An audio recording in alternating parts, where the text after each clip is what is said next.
So the other day at my work, one of our staplers broke, and 2 or 3 guys at the bar tried to fix it, couldn't get it fixed, and they handed it back to me at the bar and they said, it's trash, just throw it away.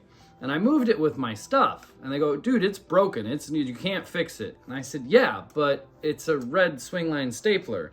And they go, so? And I asked, have you ever watched Office Space? They all laughed, and I kid you not, for the next 30 minutes, myself, an American, a Canadian guy, an Irishman, and a South African spent the next 30 minutes talking about Office Space.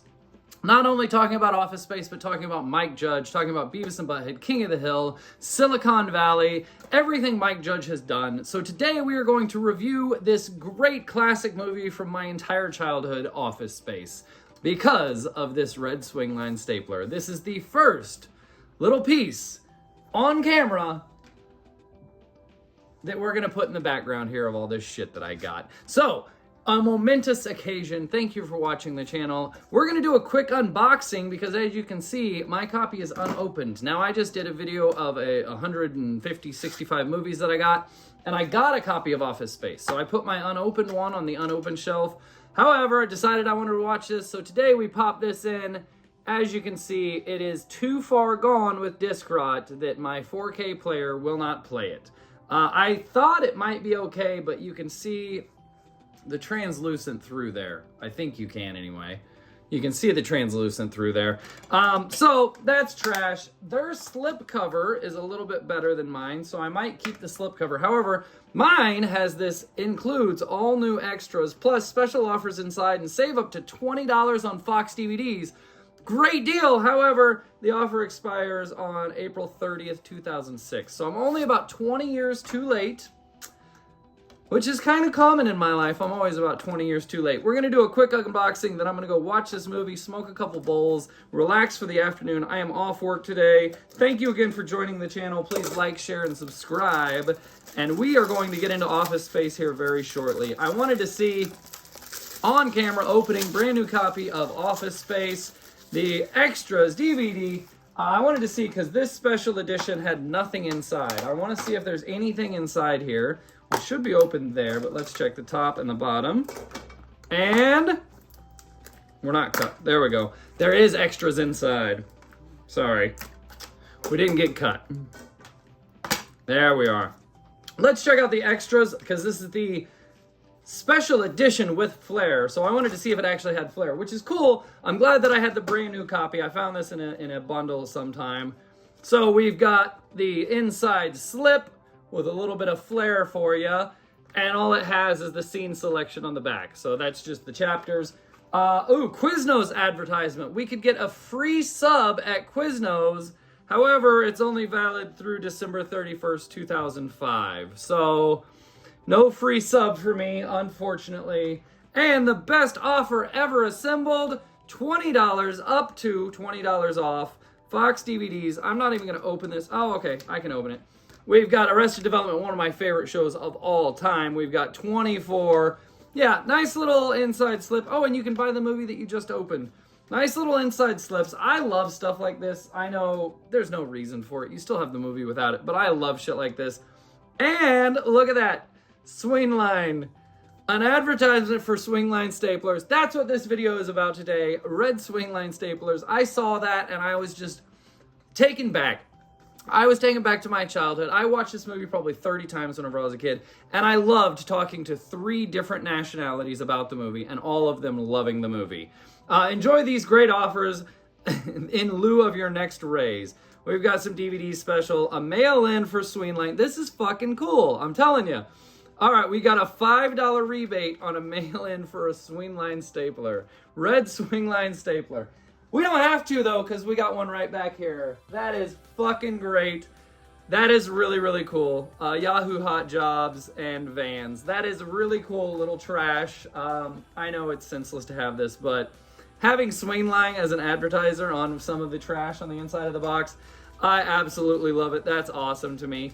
We're going to watch this movie, and then I'll be right back for a review. I got to pull all this plastic off the case because I don't like that shit. We'll be right back.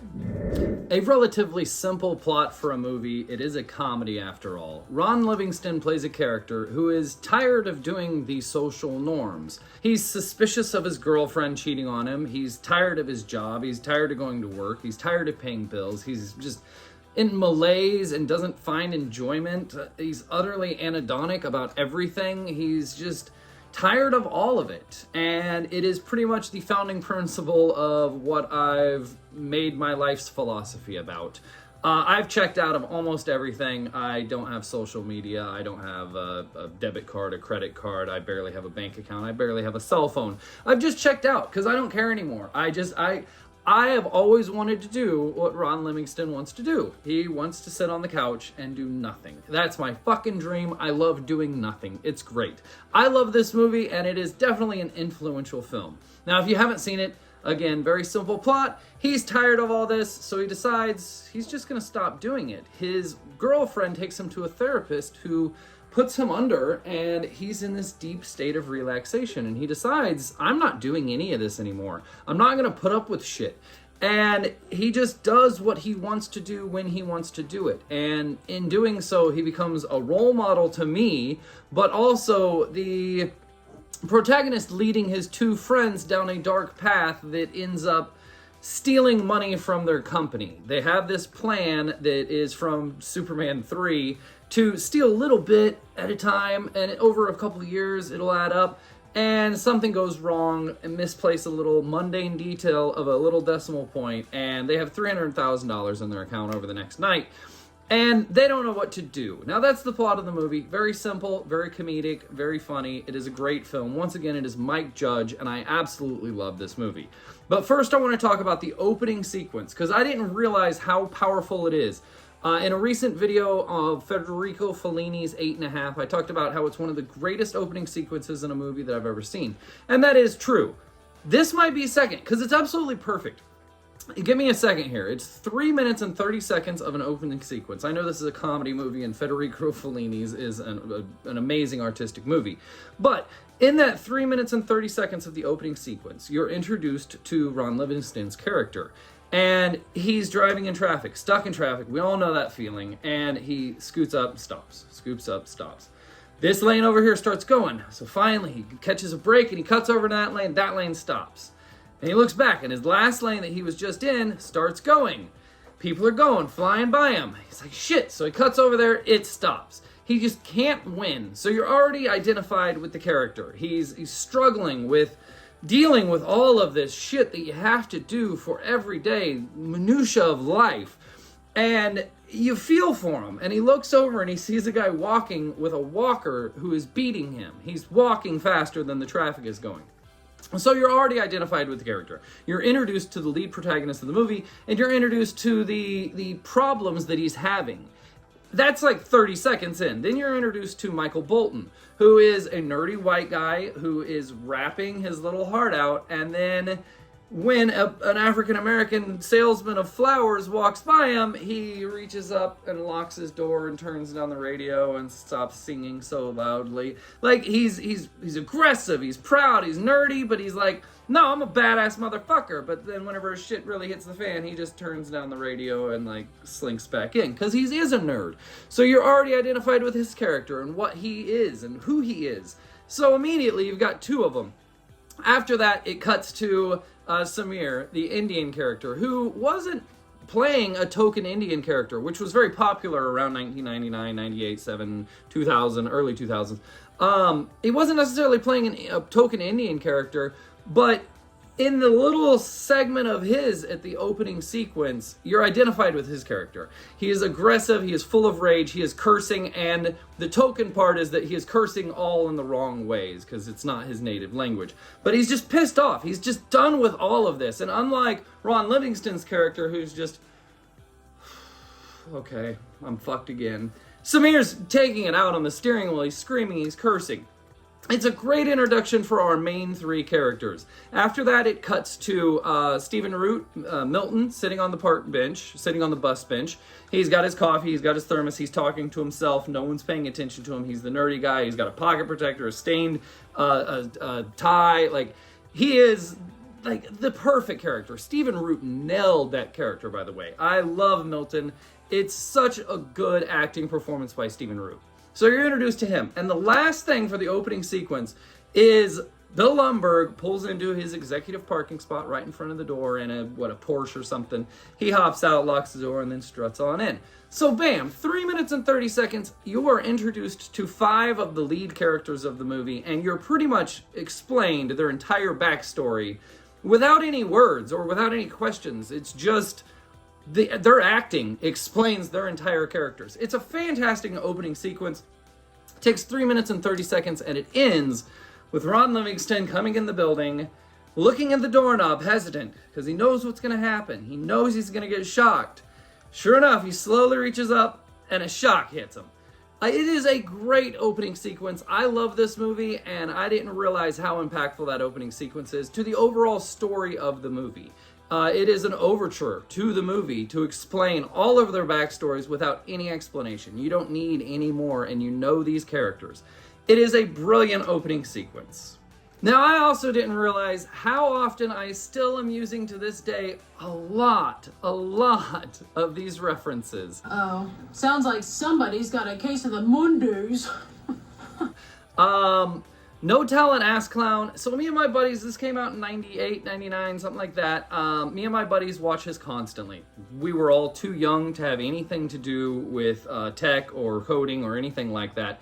I was 13, 12 at the time, 13. I didn't really know what the Y2K thing was about. And if you don't know what Y2K hysteria was and the programming language and the date, first of all, you're probably watching the wrong channel. You should listen to someone younger talk about movies. But nonetheless, you can look it up. But the date was different. So the whole theory was the whole world was going to go to hell. So all of these people are trying to catch up all the code and rewrite it so that it's programmed correctly. And of course, as we all know, nothing happened, everything was fine. But you had a bunch of hoarders, you had a bunch of panic. It was a big topic of discussion. Mike Judge was actually a computer programmer before he got into movies and film and things like that, and animation. So he has a good tech background, and that's why Silicon Valley is one of my favorite shows. Mike Judge has a good tech background, so he understood the premise, and he understood the way to develop and the characters and divulge their lives so that people in that industry would find it relatable. I'm 13 years old, I have no idea, but it's a funny fucking movie. So I want to go through a few of my references that I love. No Talent, Ass Clown. Looks like someone's got a case of the Mondays. You think the pet rock was a good idea? Well, sure it was. It made $1 million. PC load letter? The fuck does that mean? I still use that anytime something isn't working right. PC load letter? What the fuck does that mean? The therapist in the office? So you mean to tell me that every day is the worst day of your life and this day is worse than the last day that I saw you? Yes, that's what I'm telling you. Oh, that's messed up. Fucking great. He has a very small role, but that is a great little line. A quote my buddies and I used to use all the time when the two Bobs are interviewing. What would you say you do here? Fucking McGinney was great in this role. He's the same character in everything that he plays, but this part, he just captured it perfectly. I mean, he's the same guy in everything, but it really worked for this.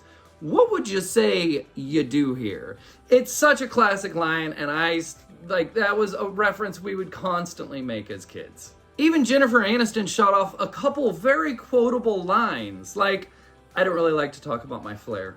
That's fucking hilarious. Not to mention, you mean the pennies from the crippled children? No. That's the jar. I'm talking about the tray. But the pennies from the crippled children is a classic line that it's fucking great. Even watching it again, I haven't watched this movie in 12 years, 15, I don't know, 10, who knows how long. I still laughed at that line, and I knew it was coming. She delivered it very well. She had a very good comedic presence in this movie. Her timing was perfectly. It was really, really well done. One of my favorite quotable lines in the movie, we see you've been missing a lot of work. I wouldn't say I've been missing it, Bob. Fucking great. That's how I feel about almost every event in my life. Oh, you missed the game. I didn't miss it. It's cool. Don't worry. I didn't miss a fucking thing. I did what I wanted to do. Another one of those that I still quote whenever something isn't working right. Michael Bolton working on the printer and he's jamming it and there's, little few sexual little innuendos there. But do that. Do exactly that. Yeah, do that. Still use that today. I used that with this stapler right back here, not 2 weeks ago. When Ron Livingston is talking to them and selling them the idea of planting the virus software, and they finally agree after Samir's like, you get to have sex during conjugal visits? Okay, I'm in. He goes, yes, that's what I'm talking about whenever I talk about America. I still use that quotable line to this day. And no one ever catches my references whenever I quote these lines. But to me, I know, and it's still funny to me to say that. It's still funny to me to quote any one of these lines throughout this movie. And of course, we've got the most quotable lines of the movie. Well, Lumberg fucked her. Lumberg fucked her. Lumberg fucked her. It's, if you say that line and someone laughs, you know they know this movie. Not that they've watched this movie, but they fucking know this movie. You can say that and figure out if half the room is cool or not. Not to mention the greatest delivery of the line when Ron Livingston is actually confronting Jennifer Aniston and she gets out of the car, and as the door is closing, he says, well, say hello to Lumberg. Such a good delivery of that line. It's great. It is a very accurate depiction of an angry car fight with a girlfriend on the road. Getting in that last little shot, even though she's shutting the door already. It's fantastic. Now that I've gotten that out of the way, all of the quotable lines in the movie that you probably already know because you're watching this video, I do want to talk about the boss at Tchotchke's restaurant is Mike Judge. Mike Judge played the role because he tried to cast it too late and couldn't find someone to fill the role. He played it as an asshole that he interacted with and saw at a Kinko's or something like that. And the whole movie, I'm watching it, first note that I wrote down, oh yeah, Mike Judge is the cameo of the boss at Tchotchke's restaurant. That's Jennifer Aniston's restaurant. And at the end of the movie, I'm watching the credits, because there's a cast of 25, 30 people. So I'm watching the credits, and it comes down, and it says, boss of Tchotchke's, William King. I'm like, who's William King? What is this? Shit, am I wrong? Is that not Mike Judge? Have I been wrong my entire life? For the past 29 years, have I been wrong about who plays that? No, it's Mike Judge. I don't know who the fuck or what the fuck William King is, but Mike Judge plays the boss. So that's really cool, and he does a very good delivery in the role. He's a pretty good actor for that small little cameo part. And up next, real quick, I want to talk about the jump to conclusions, Matt. Coming back to the brilliant idea of the pet rock. Jump to conclusions, Matt. My buddies and I noticed years ago, and I'm sure you have too. If you haven't, stop and look for a second. One of the middle squares isn't lose your turn, it's loose one turn. Loose one turn. Misspelled prototype of the jump to conclusions, Matt. But that's fucking America, man. I love it. That is something you could probably find on a store shelf one day. A jump to conclusions, Matt. And now I want to talk about the greatest character in the whole movie, and that's hard to do. You've got Lumberg, you've got Milton, you've got Ron Livingston's Tao Zen era aura of himself. But the best character in the whole movie is Lawrence, played by Diedrich. Lawrence is the next door neighbor. Little handlebar mustache, mullet. He is fucking hilarious. I come from Missouri. I'm kind of a southern boy. He nails that part so fucking well. All of his mannerisms, all of the way that he talks, he's so many quotable lines. And I didn't realize that he actually the actor came up with the idea, the concept, whenever working with Mike Judge nope, I got my own beer opener. He pulls his own, dude, he's giving you a beer opener. Just grab it and use it. No. I got my own stuff, that is a very redneck way that people operate. That's I provide for myself. I'm self-sustained. I don't need your beer opener, even though it's easier for me to grab your beer opener. Quotable lines for Lawrence. Great next door neighbor. Plenty of quotable lines. The first segment, the first scene that he's in is where most of this is coming from, and then he's got a couple more towards the end. But he starts off with telling, yeah, I could probably see your girlfriend cheating too, and then he goes into a pretty descriptive explanation of why he thinks that Ron Livingston's girlfriend might be cheating on him, and then he realizes what he's saying, and his quotable line is, I'm sorry, man, I'm talking out my ass, which is absolutely something that I've heard my entire life. I'm talking out my ass. I don't know what I'm saying. I'm talking out my ass. Him stopping and explaining the mundane detail of this is redneck conversation. This is what you talk about because you got nothing else to say. Him stopping and explaining, yep, I got to get my ass up early at 6 a.m. every morning this week, drive my ass up to wherever the fuck. Yeah, I'm doing the drywall up there at the new McDonald's. That is a story I've heard 1,000 times. Okay, cool. You got to get up early. You're like, this is something you talk about. This is what I'm doing now. I'm doing the drywall up at the new McDonald's up there. That is something that you say. Of course, the introduction to Lawrence's character is fantastic as he screams through the wall, "Hey, Peter, turn on channel 9. Girl with the breast examination. Peter, just come over here and talk to me." Hops right up, goes over to Peter's house. That's him, man. It is a perfect character. I love the portrayal of Lawrence. It is a great fucking character. And one of his quotable lines that I've used my entire life, when Peter asks him, "If you're having a bad day on Monday, does anyone ever say, 'Sounds like someone's got a case of the Mondays'?" He goes, "No, man. Shit, no. I think you'd get your ass kicked for something like that." I've said that 100 times. You know, do you think I should buy these shoes? No. Shit, no. I think you'd get your ass kicked for something like that. I've used that reference constantly throughout my life. It is a very quotable line. Not to mention, of course, fucking A, man. Fucking A, man. But the coup de grace of Diedrich's performance as Lawrence, what would you do if you had $1 million? 2 chicks at the same time, man. Fucking really? That's your aspirations. 2 chicks at the same time. And of course, Peter's reply is perfect. Not all women like money. And Diedrich's reply is also perfect. Type of chicks that would double up on a dude like me do.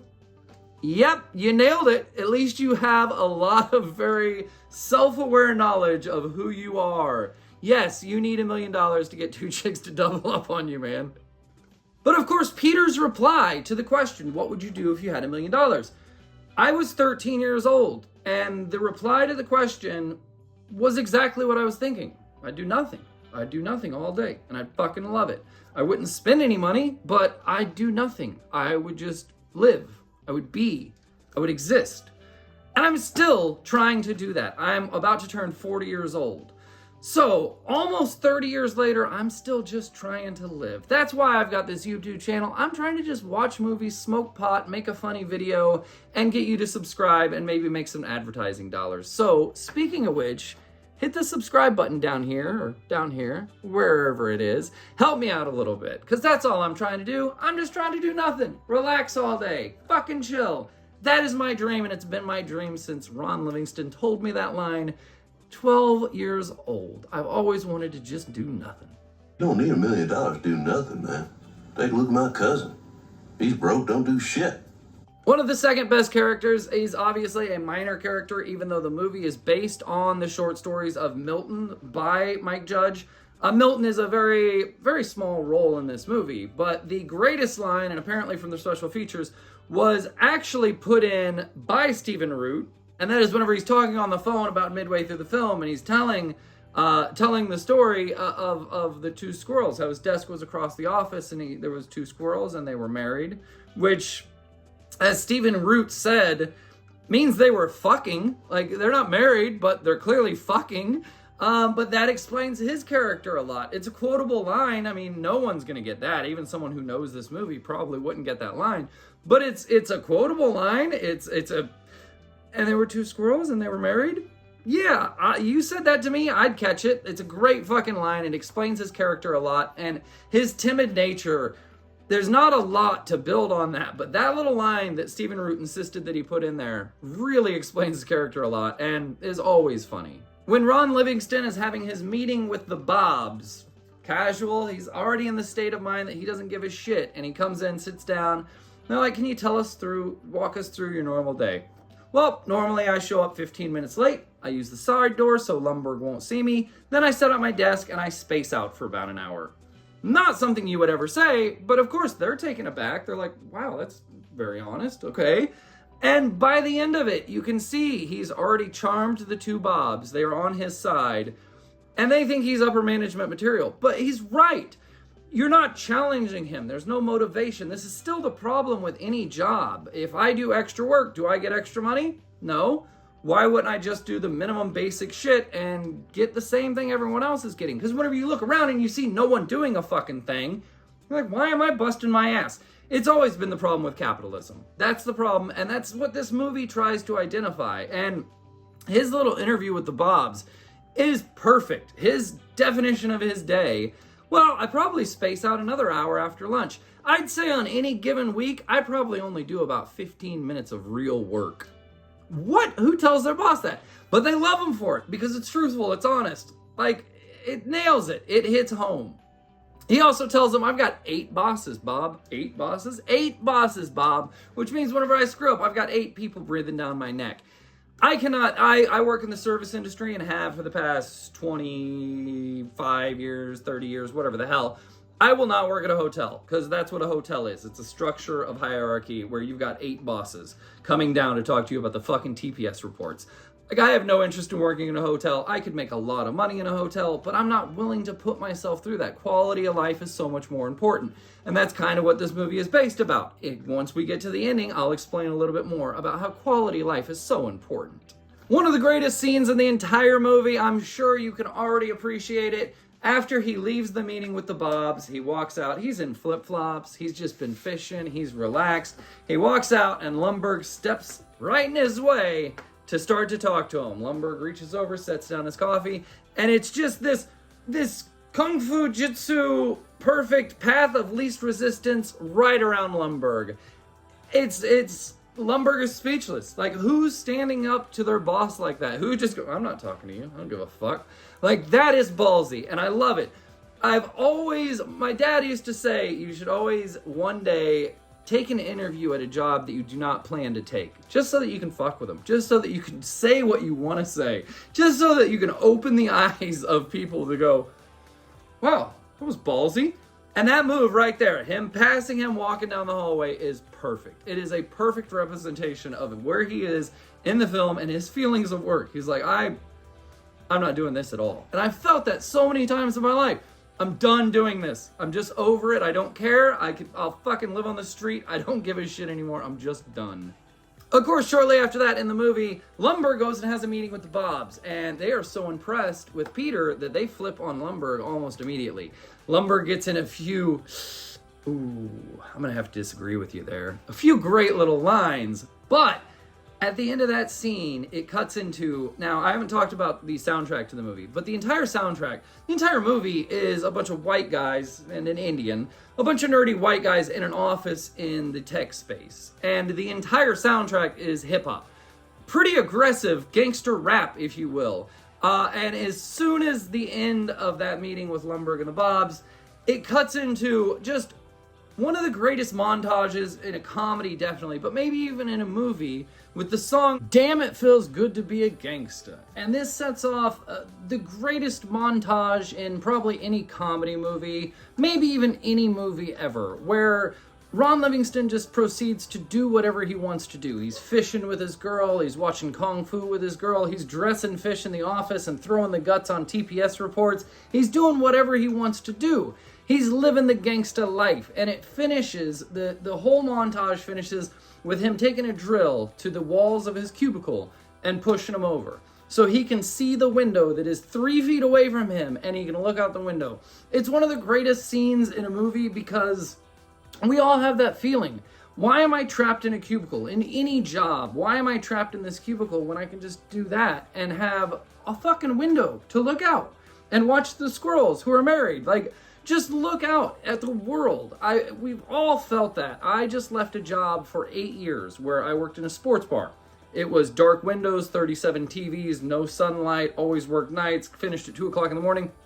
I just left that job and I went to a job on the beach. Every single day now, I stare at the ocean and I see the sun, and I feel like that scene just really hit me this time because I just did this 6 weeks ago, just changed my job. But him pushing that wall down and looking out of the window, I was like, yep, that's what I just did. It's a great scene. And to cap it off, it of course ends with Lumbergh coming over to tell him, oh, we need to have a talk, if you're not going to do your job. And he's like, no, I got a meeting with the Bobs. I got to go. And Lumbergh saves face a little bit with the rest of the staff members, and he goes, okay, we'll get someone to clean that up for you, But everyone knows, like, he just did that on purpose. He is a gangsta, and damn, it feels good to be a gangsta. Of course, in the scene where he's convincing his coworkers to do this dubious plot to steal money, he's like, all right, we're not going to talk about it. We're not going to talk about it. No one's going to say a word, And he's talking to him, and after he convinces him, the neighbor, Lawrence, chimes in, because the walls are paper thin. He's like, I won't say nothing either, man. They're like, what the fuck was that? What the shit? No, it's Lawrence. He's fine. Lawrence is one of my heroes in this movie. I love this movie so much. There are so many good characters in this movie. It's a fantastic film. It was hard to review, because reviewing a movie, I'm watching it for the first time, or maybe a second or third, but I'm intent on the movie. This, I knew all the lines when they were coming. I knew what was going to happen. So I caught a lot of little nuanced things and nuanced comedy that I didn't see before. But Ron Livingston really did a really good job acting in this movie. His blank expression was subtle, but he really did a good job acting. And there's a lot of scenes, like where he's in the therapist's office and the therapist keels over and dies, and he's just looking at his hands, and just his body language is really good. I watched a lot of other Ron Livingston stuff, and he's not a good actor. He's not that great of an actor. But he's phenomenal in this. And in the special features they talked about, he said himself, he goes, I was just there as a vehicle to get to the next funny character, because there's so many characters in the movie. Even Jennifer Aniston has a few really good lines. She's got great comedic timing in this movie. So he said, I was just a vehicle to get to the next character for the next joke. But he's funny as well. He's funny in a very subtle way.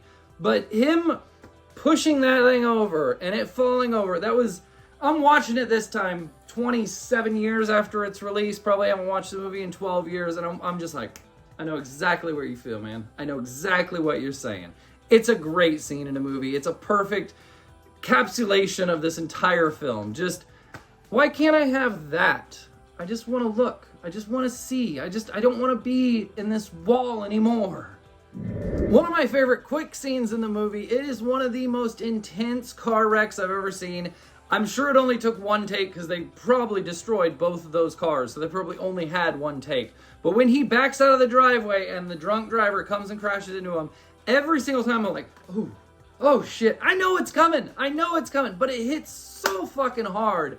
Really good stunt work. I mean, it's a 3-second clip at max, but still very impactful, no pun intended. And more characters, we've got Drew. Drew was a perfect character. His name is Greg Pitts, and every single time I watch this movie, I don't remember his name. I had to write it down. Greg Pitts. This is the only thing I've ever seen with him in it. It's the only thing I know. But man, his face is fucking great. There's a bar rescue episode where they rescue a bar called O-Face. That came from this movie. Oh.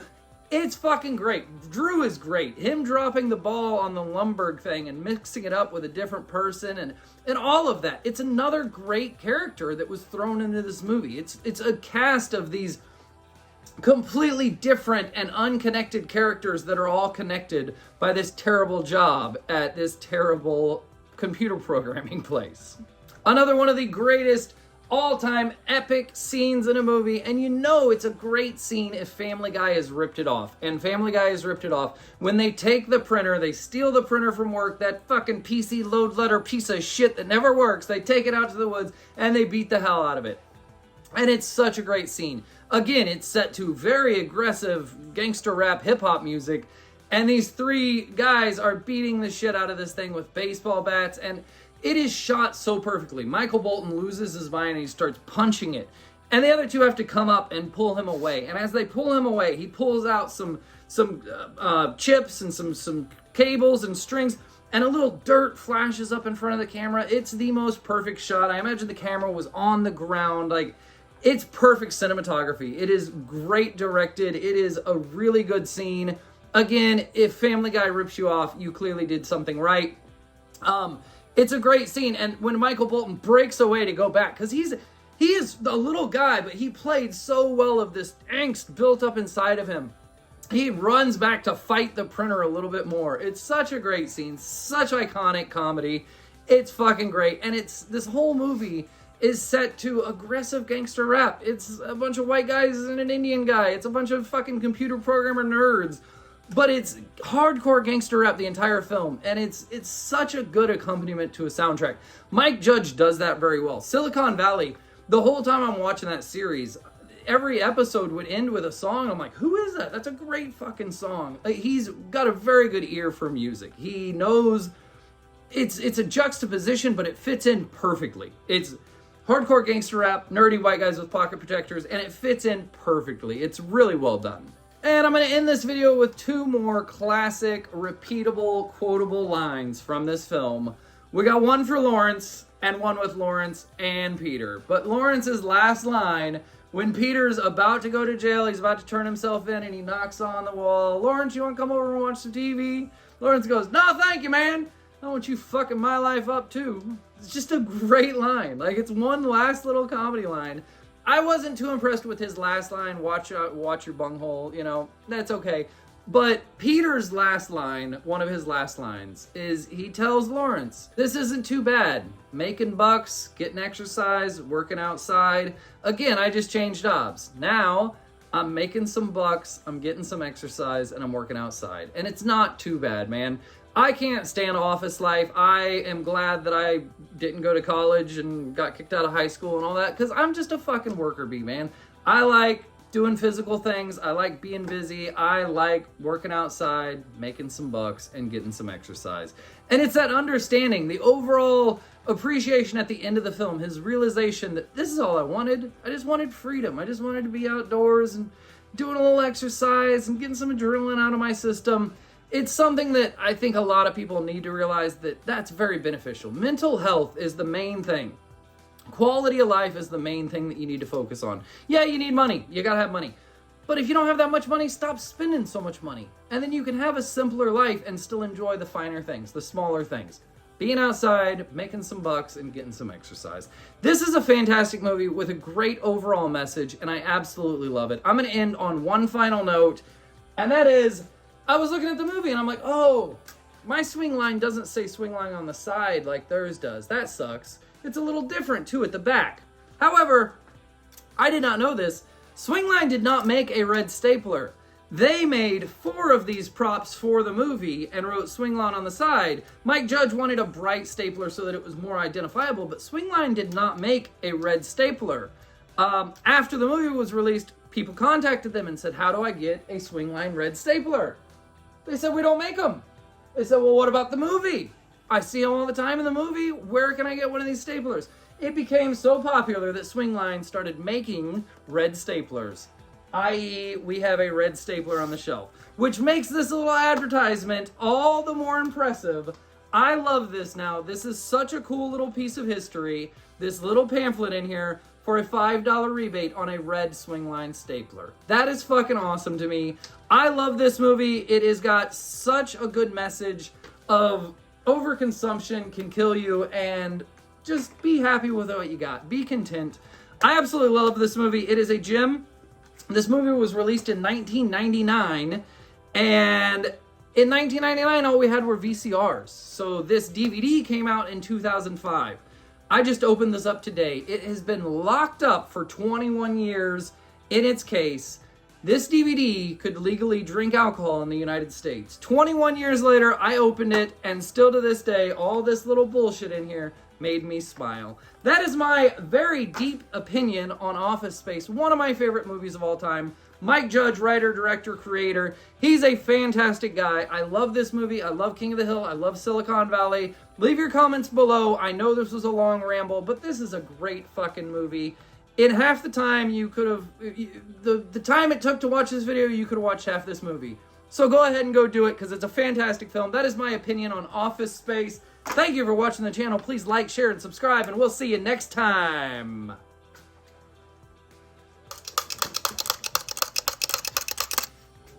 Hey, Peter. Yeah. Watch out for a cornhole, bud. Okay, Lawrence.